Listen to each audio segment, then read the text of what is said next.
Trump says he is reluctant to keep raising tariffs on China. P4G summit closes with agreement to boost sustainable. Young people dedicating themselves to the community. Hello, so good to see you again in today's news. Here we go, the first headline of the show.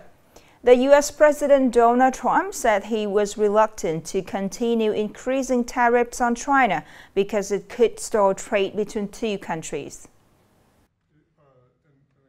Speaking at the White House, Trump emphasized that Beijing has repeatedly contacted them to resume negotiations through senior officials believed to represent Chinese President Xi Jinping.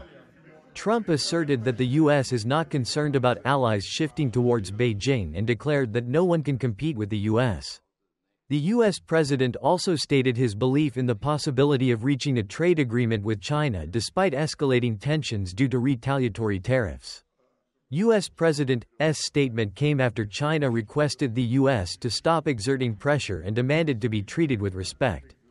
Beijing also opposes the tariffs of up to 245% on certain Chinese goods imported into the U.S.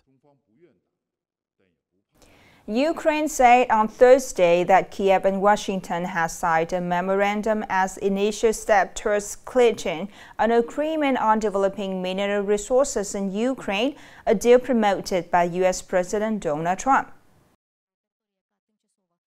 Yulia Severydenko, Ukraine's first deputy prime minister and economy minister, wrote on social media that the memorandum had been signed. She did not disclose the details of the memorandum, but said that the two sides are still continuing to reach a final agreement. On the same day, President Trump stated that the minerals agreement with Ukraine could be signed on April 24. Kyiv and Washington had planned to sign the minerals agreement several weeks prior. However, a conflict between Trump and Ukrainian President Volodymyr Zelensky in February temporarily disrupted the progress towards reaching this important agreement. After 4 days of work, the fourth Partnering for Green Growth and the Global Goals 2030 P4G Summit concluded after adopting two important declarations and reaching broad consensus among participating parties. The summit adopted the Hanoi Declaration on Sustainable and People-Centered Green Transition and the P4G Declaration on Strengthening International Cooperation. In his closing remarks, Prime Minister Pham Minh Chinh emphasized 5 key consensus outcomes of the conference, including mobilizing finance for green transition, promoting research and development of green technology, transforming agricultural and food systems sustainably, developing high-quality human resources, transitioning to efficient and sustainable energy. The Prime Minister called on countries, organizations, and businesses to strengthen cooperation, turn commitments into action, and move towards a green and prosperous future.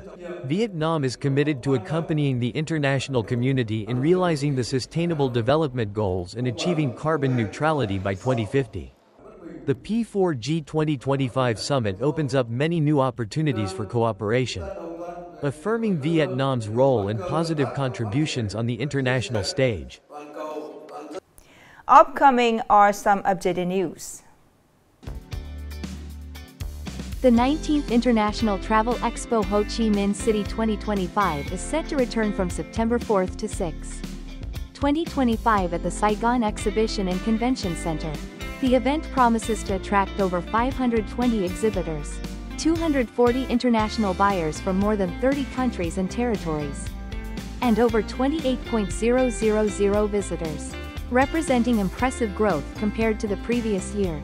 The International Travel Expo HCM City 2025 will be held concurrently with the 12th General Assembly of the Tourism Promotion Organization for Asia-Pacific Cities, affirming Ho Chi Minh City's position in regional tourism development.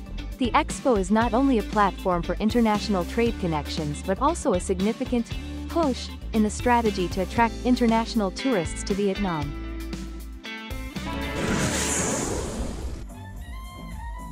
On the evening of April 19, the art program, Kua Lo, Shining Dawn, will take place at Bin Min Square. This event marks the opening of the 2025 summer tourism season. The grandly invested stage, where music, dance, and light intertwine, promises to deliver emotional, vibrant, and youthful performances. This year's event is expected to be a strong bridge between local people, tourists, and the beauty of Kua Low Beach, becoming a unique highlight and a successful start to the 2025 summer tourism season.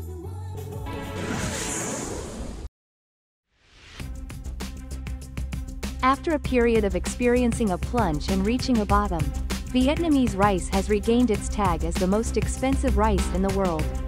According to the Vietnam Food Association, VFA, Vietnamese 5%, 25%, and 100% broken rice grains are being traded at $396 United States dollars and $368 United States dollars and $317 United States dollars per ton, respectively. Meanwhile, export rice prices from Thailand and India have fallen to their lowest levels in over 3 years across various segments.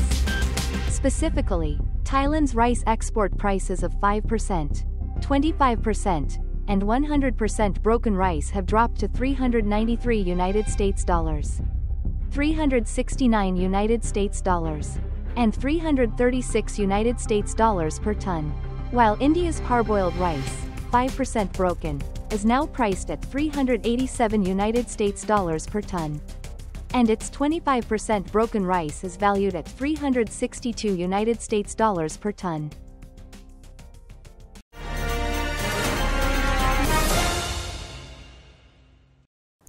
With the name of the Blood Donation Propaganda and Mobilization Club, in addition to actively communicating, mobilizing, and directly participating in blood donation to save lives, the young people in club also carry out many activities to spread love to the community, including free classes for children at the Hematology and Blood Transfusion Center of Nghệ An Province. More in the story.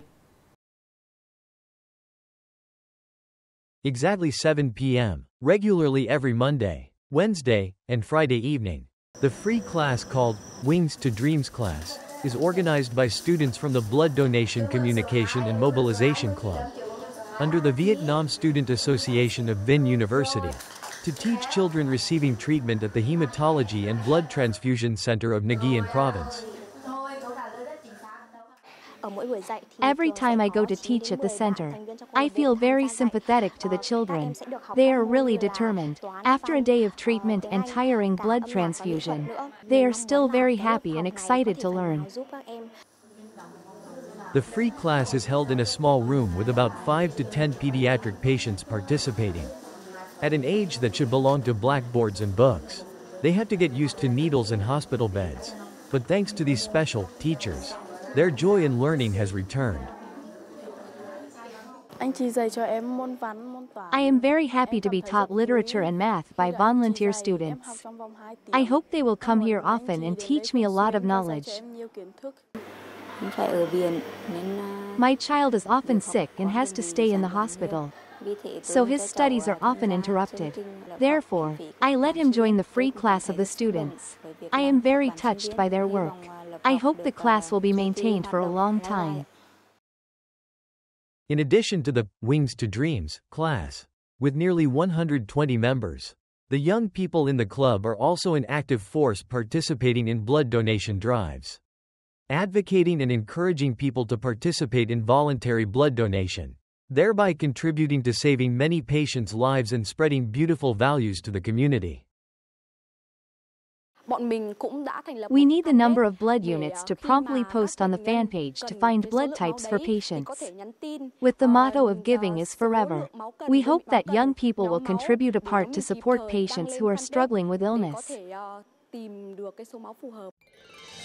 From the always lit free classroom to actively mobilizing and donating blood to save lives, these young people continue to write their journey of kindness every day, with responsibility, with love, and with all sincerity. The last story to end our program today. Thank you so much for your attention. Goodbye and see you later.